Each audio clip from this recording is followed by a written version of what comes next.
Ada beberapa fenomena yang saya pikir bagi saya apa namanya, itu sebuah anomali kan, ada sebuah keanehan kok bisa-bisanya. Betul, saya tidak pernah satu orang pun yang saya kasih uang. Satu orang tidak pernah. Wallahi saya tidak pernah ngasih orang. Yang ada kebanyakan yang datang masyarakat berbondong-bondong, ada yang bawa beras, ada yang bawa gula, kopi, teh, mie instan dan lain sebagainya. Itu Allah, subhanallah, memang masyarakat menginginkan perubahan kayak seperti itu. Bahkan juga ada yang nyumbang dana untuk beli ini beli itu segala macam, dan itu semua kita hargai seperti itu kan dengan masyarakat.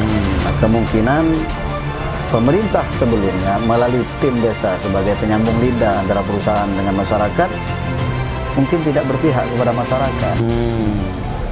Sehingga dari segi pelepasan lahan, dari segi plasma, masyarakat tidak dilibatkan. Sedikit yang dapat dari sekian banyak persentase itu mungkin cuma 0,5% yang dapat. Jadi yang lainnya kemana? Itu mungkin bagian juga dari alasan mungkin masyarakat, alasan ya, masyarakat ada perubahan. Iya, perubahan. Jadi kemarahan mereka tuh ditumpahkan pada waktu pilkada situ. Karena tanah kami termasuk yang hilang begitu saja, sehingga saya melahirkan sebuah puisi nyanyian anak tadi. Itu dinamika terjadi yang ada di kampung. Di kampung.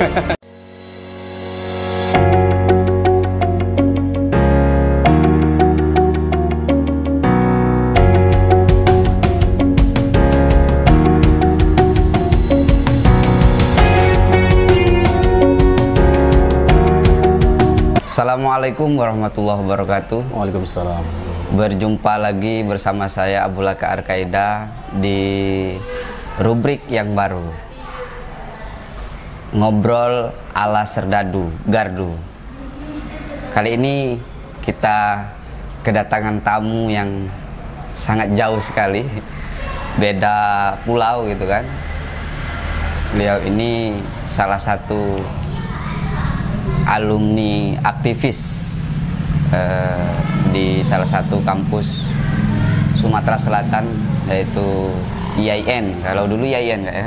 IAIN. Kalau sekarang sudah UIN Raden Fatah Palembang. Semasa kuliah beliau aktif di organisasi pergerakan mahasiswa Islam Indonesia, terus juga berbagai organisasi yang lain dan juga organisasi dakwah dari kampung ke kampung. Dan sekarang menjadi kepala desa Ujung Tanjung, Kecamatan Tulung Selapan, Kabupaten Ogan Komering Ilir, Sumatera Selatan. Periode 2019-2024. Nah, yang sangat menarik kenapa di sini kita hadirkan, dan memang di sini kesempatan beliau sedang ada tugas mengantarkan anak ke pesantren dan mampir ke Jogja, dan kita culik sebentar ini. Kita akan menggali ide-ide pengalaman, karena ada berbagai hal yang menarik gitu kan dalam beberapa bulan terakhir ini. Salah satunya adalah beliau menjadi kepala desa itu tanpa mahar. Semua orang mengatakan bahwa ingin menjadi apapun itu harus pakai uang, karena money politik itu sudah menjadi hal biasa di Indonesia. Tetapi ada satu fenomena, kemenangan beliau itu adalah kemenangan masyarakat, karena semua masyarakat bergerak dan kita masyarakat urunan tanpa mengeluarkan biaya, dan alhamdulillah bisa menang. Beliau adalah Syahiri Soldan, sarjana agama. Assalamualaikum, Pak. Waalaikumsalam warahmatullahi wabarakatuh. Sehat ya? Alhamdulillah sehat. Walaupun dalam perjalanan jauh tetap sehat ya? Walaupun dalam keadaan melelahkan tapi sehat. Ini kami sangat terima kasih sekali ini ya, sudah memberi waktu walaupun agak mepet-mepet kan, karena sebentar lagi akan melakukan perjalanan lagi ke Bandung, terus pulang ke kampung halaman gitu kan, di Sumatera Selatan. Nah, ini ada beberapa hal menarik yang beberapa menit ke depan akan kami tanyakan gitu kan. Ada beberapa fenomena yang saya pikir bagi saya apa namanya, itu sebuah anomali kan, ada sebuah keanehan kok bisa-bisanya terpilih sebagai kepala desa itu tanpa biaya. Bahkan masyarakat itu sumbang pemikiran, sumbang tenaga, ada yang sumbang apa macam-macam alat makanan, sehingga kumpul itu swadaya dari masyarakat. Bisa memberikan komentar Kak Seri, kenapa sih kok itu bisa terjadi gitu? Apa sih rahasianya gitu? Ya. Baik. Assalamualaikum warahmatullahi wabarakatuh. Rekan-rekan, pada hari ini alhamdulillah saya berada di Jogja bersama saudara kita Abu Laka dan teman yang lain. Kebetulan kita mengantarkan anak untuk melanjutkan studi di Unsik Wonosobo, dan secara kebetulan tidak berjauh dengan kota Jogja ini, saya sekalian kita mampir ketemu keluarga di sini. Baik, saya sedikit akan berbagi tentang apa yang dikatakan oleh saudara kita Abu Laka tadi, yang mengatakan bahwa pilkades itu pemilihan apa saja, pilkades, pileg, pilkada, itu tak terlepas daripada money politik. Dengan kata lain, harus mempunyai dana yang cukup untuk mencapai sesuatu yang diinginkan. Itu sebagian juga benar, karena mobilisasi untuk mencapai sesuatu itu memang kita perlu biaya. Paling tidak dana transportasi yang tidak bisa dielakkan, dari hilir ke hulu, hulu ke hilir, mau kemana saja, apalagi kalau wilayahnya itu luas, bisa pilkada atau pileg seperti itu ya. Tapi alhamdulillah saya pernah menjabat 2009-2014, terpilih sebagai anggota DPRD di tingkat Kabupaten Ogan Komering Ilir, Provinsi Sumatera Selatan, yang pada waktu itu rekan-rekan yang calon bersama saya pastikan insya Allah mereka bisa mencapai 4 sampai 1 M. Mereka habis dana mobilisasi segala macam, bahkan ada yang lebih seperti itu. Jadi saya 2009 pileg pada waktu itu, hitungan saya hanya sekedar bikin spanduk, bikin kartu nama, dan yang menunjang lainnya tidak lebih daripada 25 juta 2009 ya, lebih daripada 25 juta. Iya.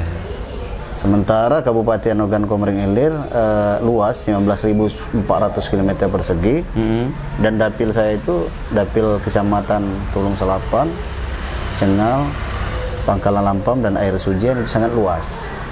Kurang lebih seperempat daripada kabupaten itu. Secara logika nggak mungkin habis 25. Nggak mungkin. Secara logika nggak mungkin. Tapi alhamdulillah ternyata Allah berkehendak. Akhirnya saya terpilih juga pada tahun 2029 itu sampai 2014. 2014 kembali saya lakukan seperti itu, ternyata tereliminasi.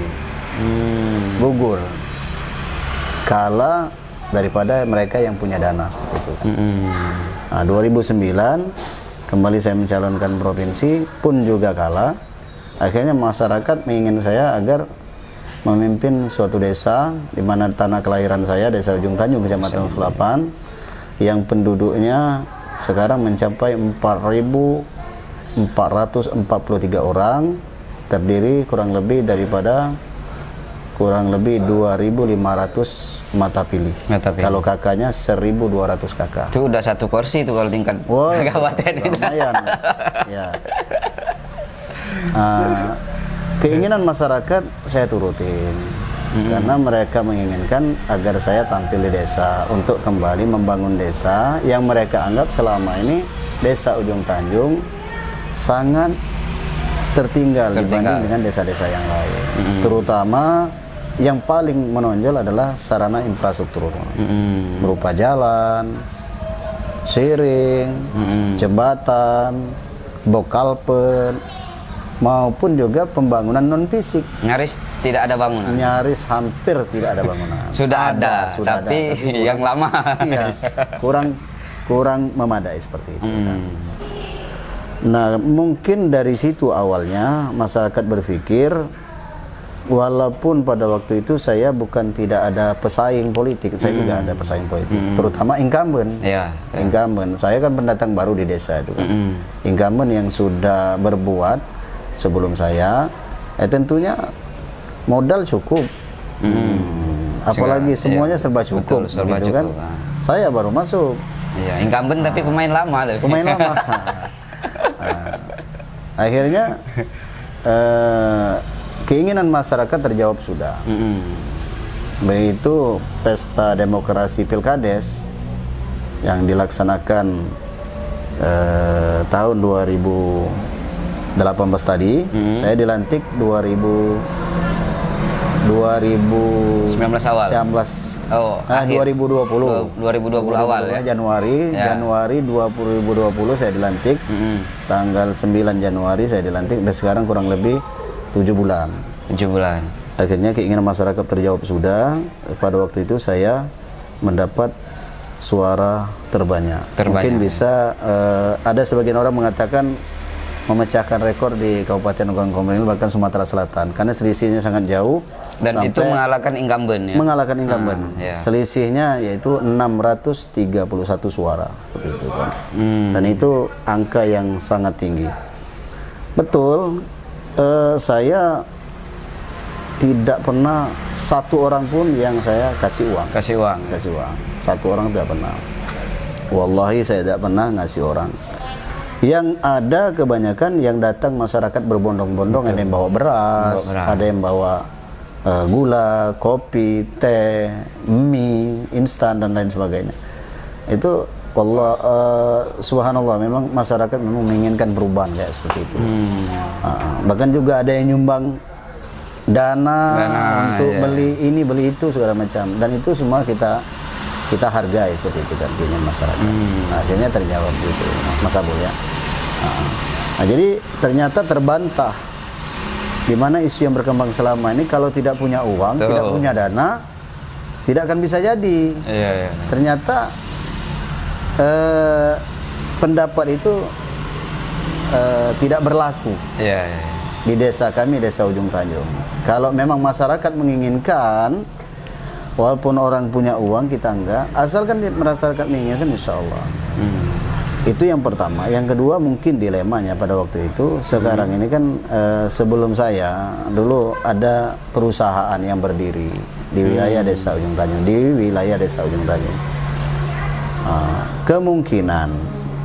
kemungkinan pemerintah sebelumnya melalui tim desa sebagai penyambung lidah antara perusahaan dengan masyarakat mungkin tidak berpihak kepada masyarakat. Sehingga dari segi pelepasan lahan, dari segi plasma, masyarakat tidak dilibatkan. Sedikit yang dapat dari sekian banyak persentase itu mungkin cuma 0,5% yang dapat. Jadi yang lainnya kemana? Itu mungkin bagian juga dari alasan mungkin masyarakat, alasan masyarakat pengen ada perubahan. Iya, perubahan. Jadi kemarahan mereka tuh ditumpahkan pada waktu Pilkades itu. Karena tanah kami termasuk yang hilang begitu saja, sehingga saya melahirkan sebuah puisi nyanyian anak tani. Itu dinamika terjadi yang ada di kampung. Ya, di kampung. Jadi permisa atau sahabat Serdadu, apa yang disampaikan oleh Pak Kades tadi itu memang satu kenyataan, karena ketika pemilihan saya pribadi juga sempat pulang kampung dan ikutlah beberapa hari menjelang pemilihan, dan itu memang betul-betul kami merasakan masyarakat swadaya gitu kan. Jadi tidak yang disampaikan tadi tidak hanya lip service gitu kan, bahwa oh ini itu memang terjadi. Jadi kalau generasi muda sekarang ingin terjun dalam dunia politik, masih ada sebuah harapan. Artinya di kampung jauh di sana mungkin pendidikannya lebih katakanlah tidak setinggi di Jawa, tapi kesadaran politik itu masih ada. Apalagi kita di Pulau Jawa gitu kan, sudah punya pendidikan tinggi, kesadaran politik tinggi. Saya pikir masih bisa itu kan kita berjuang tanpa misalkan memiliki modal yang banyak. Nah terus selain katakanlah tadi ya Kak, apa namanya, artinya itu harapan langsung dari masyarakat ingin ada suatu perubahan, tapi kan tidak hanya berhenti di situ, artinya masyarakat juga menginginkan sosok yang tepat yang apa namanya yang memimpin mereka.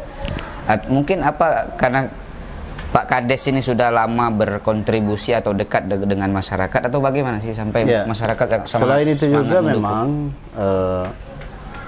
pelayanan kita semasa saya jadi anggota DPRD Kabupaten Komering Ilir, semua masyarakat kita layani. Jadi di rumah kita di kabupaten, karena DPRD kemarin kita harus diam di kota kabupaten, hampir setiap malam kita dapat tamu. Sampai di rumah itu kata orang Sumatera susun dincis. Maksudnya saking banyaknya tidur di teras, di rumah. Yang mau operasi katarak, yang mau operasi hidrosipalus, yang mau melahirkan, semuanya datang ke kita layani. Dan ternyata itu tanggapan masyarakat adalah positif, kan? Membekas lah ya. Membekas seperti itu. Jadi kalau Pak Sair ini mimpin, pasti kita dilayani seperti itu. Itu. Jadi akan tetapi dukungan masyarakat yang penuh ini, Mas Abu Laka, jadi ini suatu beban mental atau suatu kepercayaan yang penuh kepada kita, ini harus kita jawab. Dan ini betul. Tidak bisa hanya minta dukungan seperti itu saja, seperti itu kan. Tapi alhamdulillah yang terbukti ketika kita sudah menjabat selama lebih kurang 7 bulan ini, langsung kita punya gebrakan. Gebrakan itu kita kan punya dana desa dari APBN pusat kan. Jadi dana kita itu kurang lebih 1,999, hampir 1,2. Belum lagi ditambah APBD kabupaten kan. Dan memang program kita awalnya kita kampanye dulu, yang pertama kali harus kita ungkapkan kepada masyarakat ketransparanan dalam segala hal, terutama pengeluaran pendanaan. Jadi kita sudah mencoba sekarang ini lagi membangun lewat cor beton di dalam desa, ada semuanya 522 meter. Selain itu juga kita bangun gedung tempat penyimpanan barang-barang desa seperti itu kan. Juga kita bangun sharing dari dana tersebut. Dan setiap pembangunan itu kita bikin baliho, kita ungkapkan berapa dananya, pengeluarannya berapa, kita pasang di tengah jalan biar semua masyarakat tahu kegunaan dana tersebut, seperti itu.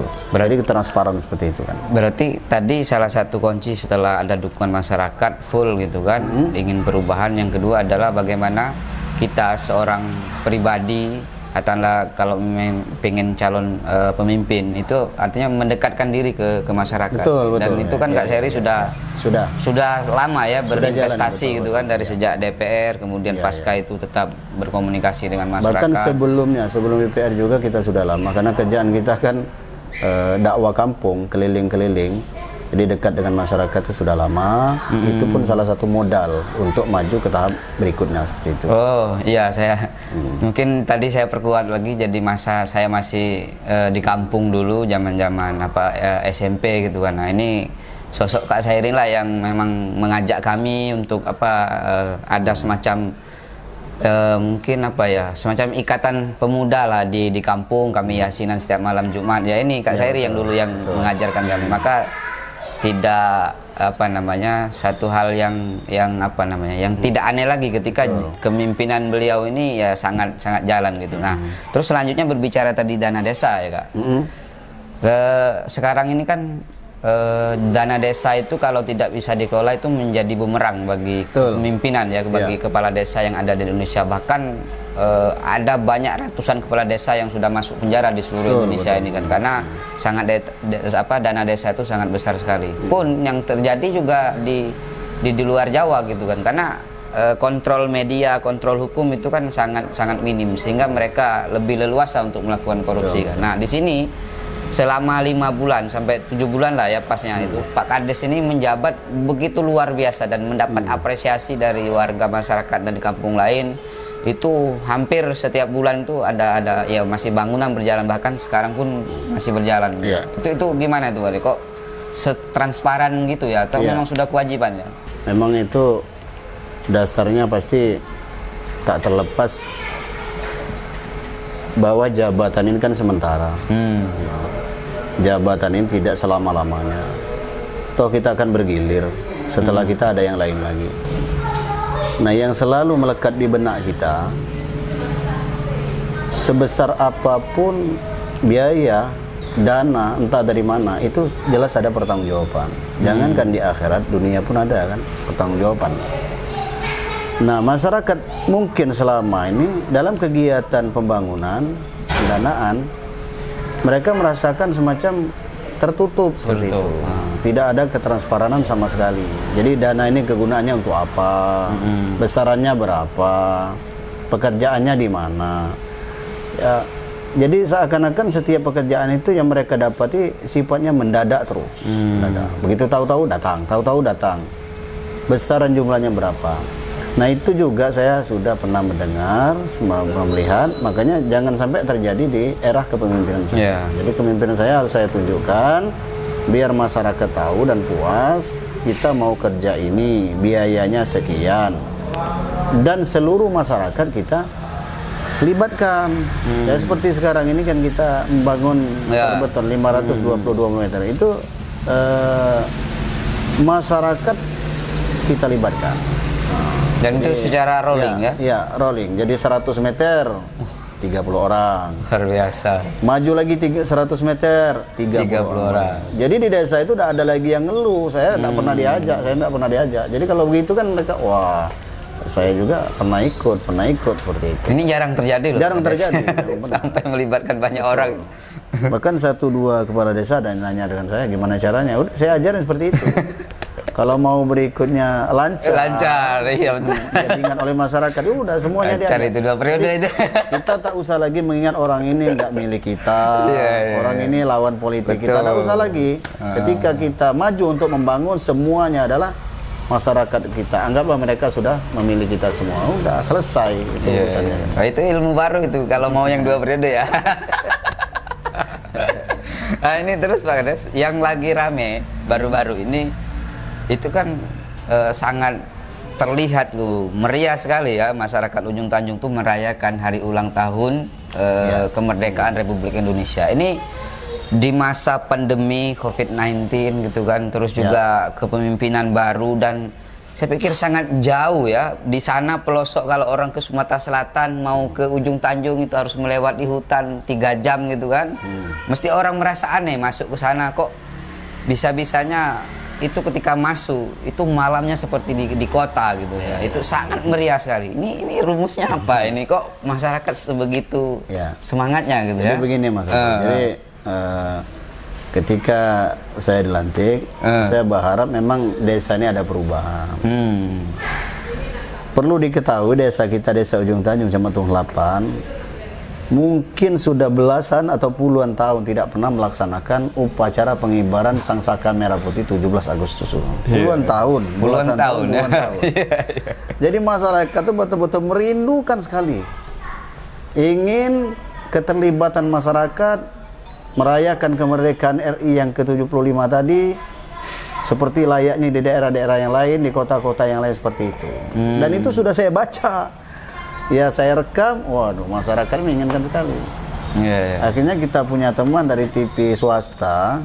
Bahkan diliput oleh 3 TV ya. 3 TV, TV One, pelopornya, iNews TV dan satunya Indosiar. Luar biasa. Yang 2 TV saya nggak tahu tayangnya jam berapa, saya nggak tahu. Yang penting mereka udah datang ya. Tapi kalau TV One udah tayang tanggal 21. Di situ malam tanggal 17 itu kita bikin atraksi pencak silat tradisional lama yang dipimpin oleh orang tua kita dan kawan-kawan yang lain, sangat memukau sekali. Nah, kemudian ada tari-tarian dari ibu tim penggerak PKK. Besoknya kita upacara kenaik bendera. Yang lucu Mas Abul, tiang bendera itu kita pakai bambu yang tinggi sehingga begitu ditarik goyang-goyang. Tapi nggak lekat dong. Berarti itu alami memang Nggak dari nyangkut, desa. Gitu kan. Dari desa kita bikin tiang itu tiang dari bambu. Gitu. Dan di syuting, tapi walaupun demikian kita tetap memakai protokol kesehatan. Jadi sebelum memasuki lapangan, cuci tangan terlebih dahulu, jaga jarak, dan yang pasti masker tidak boleh dilepas. Alhamdulillah hari itu sukses, sampai siangnya pawai keliling pun tetap memakai protokol kesehatan. Itu kita bagi sama teman-teman yang lain di desa. Ini semuanya jempol semua. Nah, sebelum di puncak perayaan itu kan kayaknya juga ada lomba-lomba. Misalkan kampung dihias dan banyak olahraga. Bahkan kampung-kampung lain juga ingin menyaksikan, tapi kan berhubung kondisi pandemi kan dilarang oleh. Nah, jadi itu ada lagi. Kegiatan ini memang kita khususkan atau wabil khusus di desa kita. Nah, jadi desa Ujung Tanjung itu saja. Jadi kampung 1 lawan kampung 2, 2 kampung 3, 3 kampung 5, terus sampai 7 dusun kan. Sementara di desa lain kita pasang merek sebesar-besarnya. Kami tidak menerima penonton dari luar. Bahkan di situ kita bikin spanduk yang gambar Pak Kapolres sekarang, Pak Alamsa sekarang. Kita bikin wajib pakai masker, besar-besar itu setiap masuk desa atau di mana kegiatan wajib pakai masker. Dan itu memang ada desa lain datang bawa tetap masih jualan. ada yang datang ya? Ada yang datang. Oleh panitia sudah bijak karena sudah kita ada aturan, terpaksa ya dengan kasarnya bukan diusir, dikasih pengertian, Pak, kita ini yang datang ke sini yang berjualan yang boleh cuma desa Ujung Tanjung. Akhirnya mereka dengan sadar pindah sendiri pulang gitu kan. Nah, jadi yang hadir di situ. Kenapa? Kita juga menghargai ini kan musim pandemi. Siapa tahu yang datang dari luar bawa penyakit. Tapi kalau kita dalam desa itu tidak ada pengaruh lain atau penyebaran lain, semua sehat alhamdulillah seperti itu. Berarti tidak ada komplain ya dari pemerintahan kecamatan terus kabupaten, tetap mengapresiasi mengapresiasi standar COVID itu. Akhirnya sekarang juga seperti ibu kota kecamatan juga mengadakan sekarang ini udah sampai 2-3 minggu ini mengadakan lomba-lomba seperti itu kan. Berarti tidak ada komplain dari mana, karena memang sudah dijaga itu. Jadi walaupun komplain juga di situ sudah pakai protokol kesehatan, jaga jarak, tetap pakai masker walaupun di ibu kota kecamatan juga seperti itu. Nah, melihat antusias semangat dari masyarakat kemarin itu kan, karena ya masuk juga beberapa berita online lokal gitu kan, itu gimana pendapat Pak Gades? Mereka betul-betul misalkan merasakan semangat perjuangan para pahlawan dulu sehingga mereka semangat, atau memang merindukan satu aktivitas itu? Kalau malam kan sangat meriah sekali. Kalau malam mungkin Pak Kades cerita lah kan kondisi. Kalau malam kondisinya lampu gemerlapan, hampir setiap rumah, setiap sudut jalan, setiap sudut lorong itu dipenuhi dengan pernak-pernik. Mungkin kalau zaman sekarang mau dipiralkan boleh viral. Semalam. Ya, tapi itu berangkat memang dari semangat jiwa masyarakat mengenang para pahlawan yang telah mendahului kita. Karena perjuangan mereka kita bisa sekarang ini, karena perjuangan mereka kita bisa menikmati kemerdekaan. Dan lebih daripada itu merindukan, memang selama ini tidak pernah terjadi. Nah, makanya zaman kepemimpinan kita ini kita berusaha untuk membangkitkan kerinduan itu agar terlepas dan mengingat masa-masa yang pernah dilakukan sebelumnya. Nah, ini bisa menjadi pelajaran bersama bahwa ketika masyarakat itu sebenarnya tergantung kepemimpinan. Kalau kepemimpinannya memang care gitu ya, peduli, mengajak masyarakat ayo kerjasama bergandengan tangan. Ternyata ya masyarakat di kampung pelosok pun di sana kan tetap semangat itu kan, meriahkan itu kan acara kemerdekaan gitu kan. Jadi pada intinya kita cinta Pancasila, cinta Undang-Undang Dasar 45. Nah, ini Pak Kades, kira-kira ini kan berarti sudah 7 bulan lah. Kira-kira periode ini sampai nanti katakanlah 4 sampai 5 tahun ke depan, apa sih harapan terhadap desa Ujung Tanjung itu? Ada program unggulan apa gitu? Ini gimana? Harapan kita ke depan, kita sudah musyawarah lewat musyawarah desa atau rapat desa yang sudah dihadiri oleh Kepala Dinas Ketahanan Pangan, Tanaman Pangan dan Hortikultura Kabupaten Ogan Komering Ilir serta stafnya. Kita menginginkan kembali agar ada tanah rawa kurang lebih 883 hektar lahan pertanian itu kita olah menjadi lahan pertanian modern seperti itu. Dan pihak kementerian, pihak Dinas Ketahanan Pangan Tanaman Pangan Hortikultura sudah menyetujui. Insya Allah Mas Abdul, bulan Februari 2021 kemungkinan mereka sudah turunkan alat untuk membuat kanal primer, kanal sekunder, dan kanal tersier. Jadi kanal primer itu kita bikin lebih kurang kesepakatan kita kemarin lebar 8 meter, sekunder lebar 6 meter, yang nanti akan berlanjut. Kita harapkan kepada pemerintah kabupaten atau provinsi atau pusat yang bisa memfasilitasi agar di kanal itu ada jalan cor beton untuk memudahkan masyarakat panen seperti itu. Selama ini dulu juga ada sebelum saya, pemerintahan sebelumnya, tapi sekarang sudah menjadi lahan yang tidak berfungsi lagi. Dibikin kanal sudah tertutup lagi karena pengelolaannya mungkin kurang pas gitu. Jadi saya kepengen ke depan ada kerjasama Dinas Transmigrasi yang bisa mendatangkan dari luar sebagai contoh kepada daerah kita bagaimana bisa maju mengelola lahan pertanian. Di samping lahan pertanian juga kita juga punya lahan satu lagi, kalau bisa lahan itu kita jadikan untuk perikanan, yaitu budidaya ikan air tawar. Ikan air tawar. Jadi nanti kita akan bisa bekerja sama dengan pihak-pihak Universitas Sriwijaya, mungkin Muhammadiyah yang membidangi tentang perikanan dan pertanian. Biar kita itu secara teori ada, prakteknya akan dijalankan oleh masyarakat. Kalau selama ini kan cuma tradisional saja, nanam seperti itu kan. Tapi bimbingan secara teori, bagaimana lahannya, bagaimana airnya, bagaimana pupuknya, dan itu tidak ada pelajaran sama sekali. Secara tradisional saja, gimana mau maju kan?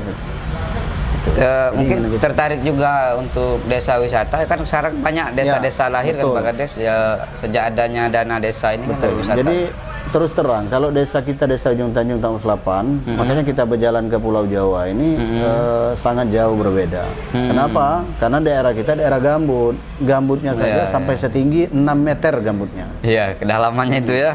Jadi mohon maaf, walau kepala desa di sini ketika datang ke desa kita bingung juga mau diapakan gambut ini, kecuali gambutnya ada yang mau beli misalnya kan 1 meter kali 1 meter sekian, mungkin bisa menghasilkan dana untuk tambahan dana desa seperti itu. Tapi ini nggak bisa. Nah, tapi ada rekan saya menganjurkan bisa kita bikin pariwisata, destinasi wisata. Caranya apa? Ya wisata mangrove. Walaupun pohon mangrove-nya tidak ada, tapi di sana ada terkenal dengan pohon gelam, pohon perpat, itu bisa kita jadikan. Mirip-mirip mangrove lah ya.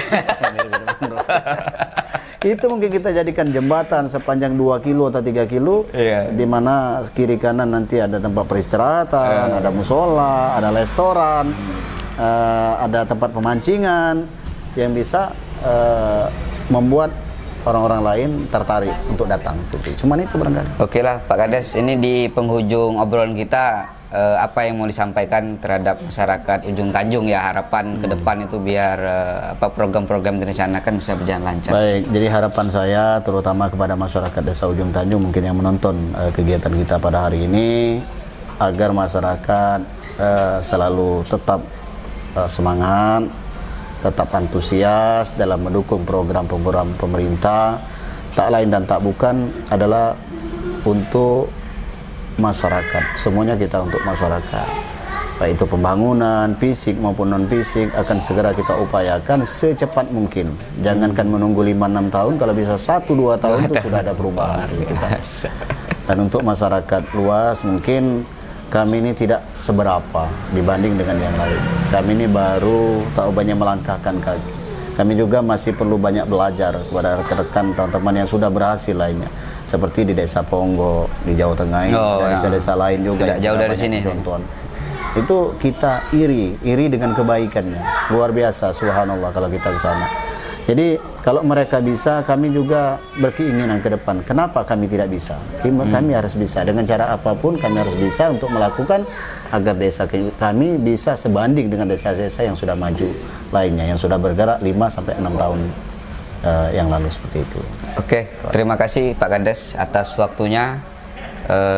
Mudah-mudahan perjalanan pulang ini lancar. Insyaallah, amin amin. Insyaallah kita akan ketemu lagi di obrolan rubrik yang lain kalau nanti kita pulang kampung atau bisa melalui Zoom meeting gitu kan, ada hal-hal yang mungkin akan disampaikan. Bisa.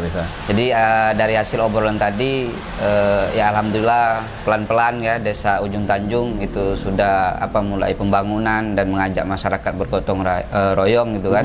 Ini semua karena adanya dana desa itu kan yang katanya dilahirkan program sejak pemerintahan Jokowi ini, sehingga desa-desa bisa berkembang ya Kak ya. Kalau dulu masih terbatas dari ADD saja, tapi dengan adanya dana desa ini ya pelan-pelan desa sudah mulai muncul gitu, bahkan mereka buat potensi-potensi wisata yang ada di lokal. Mungkin begitu sahabat-sahabat Serdadu, berjumpa di lain kesempatan lagi. Wassalamualaikum warahmatullahi wabarakatuh. Waalaikumsalam warahmatullahi wabarakatuh.